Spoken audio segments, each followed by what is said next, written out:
Why you refuse to give? See, why? ನೀವು ಆಗಲ್ಲ 15th finance ಕಮಿಷನಲ್ಲಿ interfere ಆಗಲ್ಲ. ಆಮೇಲೆ ಯಡಿಯೂರಪ್ಪ ಪೆದ್ದಾಗಿ ಏನು ಹೇಳ್ತಾರೆ, ಬಸವರಾಜ್ ಏನು ಹೇಳ್ತಾರೆ ಅಂತಂದರೆ ಪೊಲಿಟಿಕಲ್ ಸ್ಟೇಟ್ಮೆಂಟು ಏನಂತ ಹೇಳ್ತಾರೆ, ಆ ಕಾಲದಲ್ಲಿ 15ನೇ ಫೈನಾನ್ಸ್ ಕಮಿಷನ್ ಆದಾಗ ಸಿದ್ದರಾಮಯ್ಯನವರೇ ಚೀಫ್ ಮಿನಿಸ್ಟರ್ ಆಗಿದ್ದರು, ಅವ್ರು ಸರಿಯಾಗಿ ರೆಪ್ರೆಸೆಂಟ್ ಮಾಡಲಿಲ್ಲ. ಆಗ 15ನೇ ಫೈನಾನ್ಸ್ ಕಮಿಷನ್ ಕಾನ್ಸ್ಟಿಟ್ಯೂಟ್ ಆದಾಗ ಯಾರಿದ್ದದು? ಮಿಸ್ಟರ್ ನರೇಂದ್ರ ಮೋದಿ. ರಿಪೋರ್ಟ್ ತಗೊಂಡವ್ರು ಯಾರು? ಮಿಸ್ಟರ್ ನರೇಂದ್ರ ಮೋದಿ. ನಾವು ಸಮರ್ಥವಾಗಿ ವಾದ ಮಾಡಿಸಿದ್ದೀವಿ, ಆದರೂ ಅವರು ಕಾನ್ಸ್ಟಿಟ್ಯೂಟ್ ಮಾಡೋರು ಯಾರು? ಕೇಂದ್ರ ಸರ್ಕಾರ. ಯಾರ ಮಾತು ಕೇಳ್ತಾರೆ? ನಮ್ಮ ಮಾತು ಕೇಳ್ತಾರ, ಅವ್ರ ಮಾತು ಕೇಳ್ತಾರೆ? ಇಷ್ಟು ಅರ್ಥ ಆಗಲ್ಲ ಇವ್ರಿಗೆ. BJP ಬಸವರಾಜ ಬೊಮ್ಮಾಯಿಗೆ, ಯಡಿಯೂರಪ್ಪನಿಗೆ ಮುಖ್ಯಮಂತ್ರಿ ಆಗಿದ್ದವರು. ಸೊ ಇವರೆಲ್ಲ ಏನು ಹೇಳ್ತಾರೆ, ಇವೆಲ್ಲ ಕೂಡ ಜನರನ್ನು ದಾರಿ ತಪ್ಪಿಸ್ಲಿಕ್ಕೆ ಹೇಳ್ತಾ ಇರ್ತಕ್ಕಂಥದ್ದು. ರಾಜ್ಯ ಸರ್ಕಾರಕ್ಕೆ ಅನ್ಯಾಯ ಆಗ್ತಾ ಇದೆ, ಕರ್ನಾಟಕ ರಾಜ್ಯಕ್ಕೆ ಅನ್ಯಾಯ ಆಗ್ತಾ ಇದೆ. 25 ಜನ MP ಗಳು ಗೆಲ್ಲಿಸ್ಕೊಟ್ರು ಹೋದ ಸಾರಿ. ಒಂದು ದಿನ ಬಾಯಿ ಬಿಟ್ಟಿದ್ದಾರೆ ಇವರು? ಒಂದು ದಿನ ಯಡಿಯೂರಪ್ಪ ಆಗಲಿ ಬಸವರಾಜ ಬೊಮ್ಮಾಯಿ ಆಗಲಿ ರಾಜ್ಯ ಸರ್ಕಾರಕ್ಕೆ ಈ ಥರ ಶಿಫಾರಸು ಮಾಡಿದ್ದಾರೆ, 15ನೇ ಫೈನಾನ್ಸ್ ಕಮಿಷನ್ನು ಕೊಡ್ರಿ ಅಂತ ಹೋಗಿ ಕೇಳಿದಾರ? 25 ಜನ MP ಗಳು ಕೇಳಿದಾರ? Is it not an injustice to Karnataka? So ಇವುಗಳೆಲ್ಲರ ವಿರುದ್ಧ ನಾವು ಇವತ್ತು ಪ್ರತಿಭಟನೆಯನ್ನು ಹಮ್ಮಿಕೊಂಡಿದ್ದೀವಿ. ಇಷ್ಟು ಡೀಪಾಗಿ ಸ್ಟಡಿ ಮಾಡಿ ನಂಬರ್ಸ್ ಕೊಡ್ತಿದ್ದೀರಾ, ಮತ್ತೆ ಡೆವಲ್ಯೂಷನ್ ಆಫ್ ಟ್ಯಾಕ್ಸ್ ಅಲ್ಲಿ ನಮಗೆ ಅನ್ಯಾಯ ಆದ್ರೆ ಆ ದುಡ್ಡು ಎಲ್ಲಿ ಹೋಗ್ತಾ ಇದೆ ಸರ್? ಇಲ್ಲಿ ಅವ್ರು ಇಟ್ಕೋತಾರೆ, ಕೇಂದ್ರ ರಾಜ್ಯ ಉತ್ತರ ರಾಜ್ಯಗಳಿಗೆಲ್ಲ ಕೊಡ್ತಾರೆ. ಈಗ ಫಾರ್ ಎಕ್ಸಾಂಪಲ್ ನಾವು 50,257 ಕೋಟಿ ನಮಗೆ ಬಂದರೆ ಉತ್ತರ ಪ್ರದೇಶಕ್ಕೆ 2,80,000 ಕೋಟಿ ಅವ್ರಿಗೆ ಹೋಗುತ್ತೆ. ಬಿಹಾರ್ಗೆ ಹೋಗುತ್ತೆ 1 ಲಕ್ಷ ಚಿಲ್ಲರೆ ಕೋಟಿ, ಮಧ್ಯಪ್ರದೇಶಕ್ಕೆ ಹೋಗುತ್ತೆ, ರಾಜಸ್ಥಾನಕ್ಕೆ ಹೋಗುತ್ತೆ. ಯಾಕಂತಂದರೆ ಇವ್ಯಾರು ಕೂಡ ಜನ ನಿಯಂತ್ರಣ ಮಾಡಲಿಲ್ಲ, ಎಂಥದ್ದು ಪಾಪ್ಯುಲೇಷನ್ ಕಂಟ್ರೋಲ್ ಮಾಡೋಕ್ಕೆ ಹೋಗಲಿಲ್ಲ ಇವರು. ಈಗ ಏನು ಮಾಡ್ತಾರೆ, 5 ಮಾನದಂಡಗಳು ಮಾಡ್ತಾರೆ. 7th ಶೆಡ್ಯೂಲ್ನಲ್ಲಿ 5 ಮಾನದಂಡಗಳಿದ್ದಾವೆ. ಒಂದು, ವಿಸ್ತೀರ್ಣ ಎಷ್ಟಿದೆ ಕರ್ನಾಟಕದ್ದು, ಜನಸಂಖ್ಯೆ ಎಷ್ಟಿದೆ, ತಲಾ ಆದಾಯ ಎಷ್ಟಿದೆ, ಕಾಡು ಎಷ್ಟಿದೆ, ಸಮುದಾಯದ ಅಭಿವೃದ್ಧಿ ಹೆಂಗಾಗಿದೆ, ರಾಜ್ಯದ ಅಭಿವೃದ್ಧಿ ಹೆಂಗಾಗಿದೆ, ಈ ಎಲ್ಲ ಮಾನದಂಡಗಳು ಇಟ್ಟುಕೊಂಡು 7th ಶೆಡ್ಯೂಲ್. ಬಟ್ 71 ಜನಗಣತಿ ಪ್ರಕಾರ ಮಾಡಿದರೆ ಈ ಅನ್ಯಾಯ ಆಯ್ತದೆ.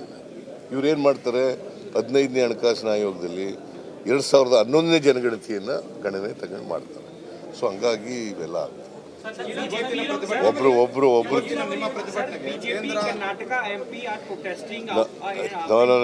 ಆಯ್ತು, ಪ್ಲೀಸ್ ವೆಯ್ಟ್. ತಾಳಿ ಇವರು ಕೇಂದ್ರ ಸರ್ಕಾರದ ವಿರುದ್ಧ ನಿಮ್ಮ ಈ ಒಂದು ಪ್ರತಿಭಟನೆ ಇವತ್ತು ಕೇಂದ್ರ ಸರ್ಕಾರ ನಿಮ್ಮ ಸ್ಪಂದಿಸುತ್ತೆ ಅನ್ನುವಂಥ ಒಂದು ಭರವಸೆ ಇದೆ. ಸ್ಪಂದಿಸ್ತದೆ ಬಿಡ್ತದೆ ಅನ್ನೋದಕ್ಕಿಂತ ಹೆಚ್ಚಾಗಿ ನಾವು ಕರ್ನಾಟಕ ರಾಜ್ಯದ ಹಿತವನ್ನು ಕಾಪಾಡಬೇಕು.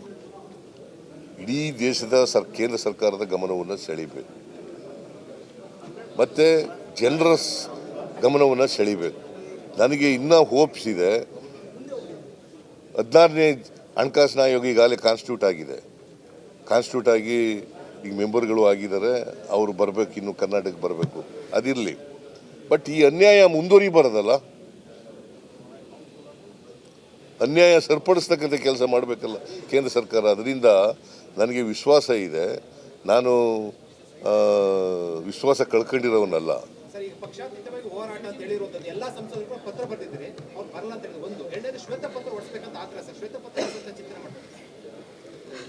ಶ್ವೇತಪತ್ರನೂ ಹೊರಡಿಸ್ತೀವಿ. ಯಾಕೆ ನಾವು ಬಜೆಟ್ ಮಂಡಿಸಿದ ಮೇಲೆ ಶ್ವೇತಪತ್ರನೂ ಹೊರಡಿಸ್ತೀವಿ. As a matter of fact, budget itself is a white paper. But ಆದರೂ ಶ್ವೇತಪತ್ರ ಹೊರಡಿಸ್ತೀವಿ.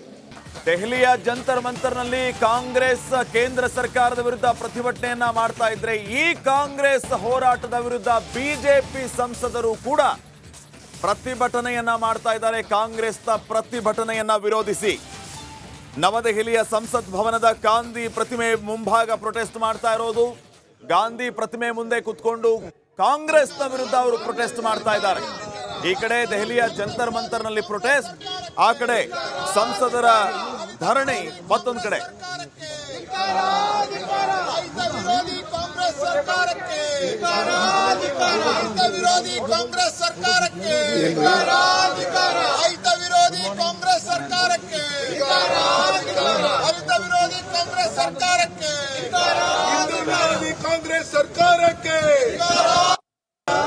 ಭ್ರಷ್ಟಾಚಾರಿ ಕಾಂಗ್ರೆಸ್ ಸರ್ಕಾರಕ್ಕೆ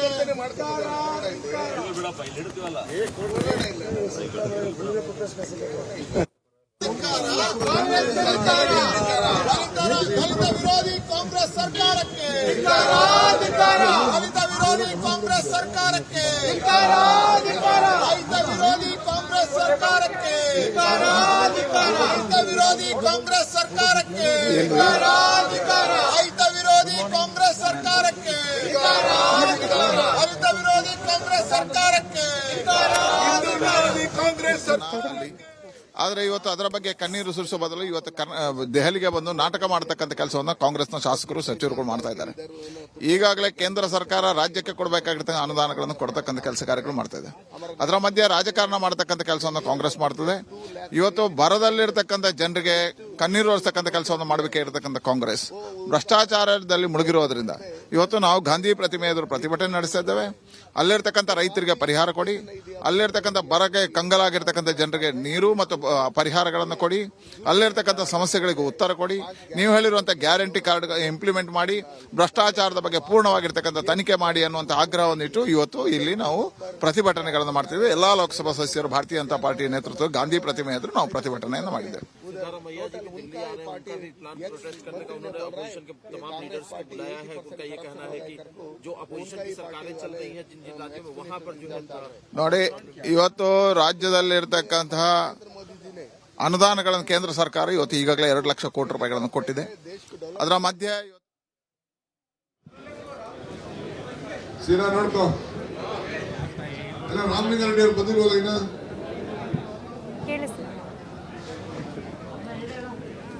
ದೃಶ್ಯದಲ್ಲಿ ನಾವು ಗಮನಿಸ್ತಾ ಇದ್ದೀವಿ. ದೆಹಲಿಯ ಜಂತರ್ ಮಂತರ್ನಲ್ಲಿ ಕಾಂಗ್ರೆಸ್ ನಾಯಕರು ಒಗ್ಗೂಡಿ ಹೋರಾಟಕ್ಕೆ ಮುಂದಾಗಿರುವಂತಹ ದೃಶ್ಯ. ಸಿಎಂ ಸಿದ್ದರಾಮಯ್ಯನವರು ಕೆಲವೇ ಕ್ಷಣಗಳ ಹಿಂದೆ ಮಾತನಾಡ್ತಾ ಅಂಕಿ ಅಂಶದ ಸಮೇತ ಬಿಜೆಪಿಯ ವಿರುದ್ಧ ಯಾವ ರೀತಿ ವಾಗ್ದಾಳಿ ನಡೆಸಿದ್ರು, ಕೇಂದ್ರ ಸರ್ಕಾರದ ವಿರುದ್ಧ ಯಾವ ರೀತಿ ವಾಗ್ದಾಳಿ ನಡೆಸಿದ್ರು, ಅನುದಾನದಲ್ಲಿ ಯಾವ ರೀತಿಯ ತಾರತಮ್ಯ ಆಗಿದೆ ಅನ್ನುವಂತಹ ವಿಚಾರವನ್ನು ಕೂಡ ಪ್ರಸ್ತಾಪ ಮಾಡ್ತಾ ಇದ್ರು.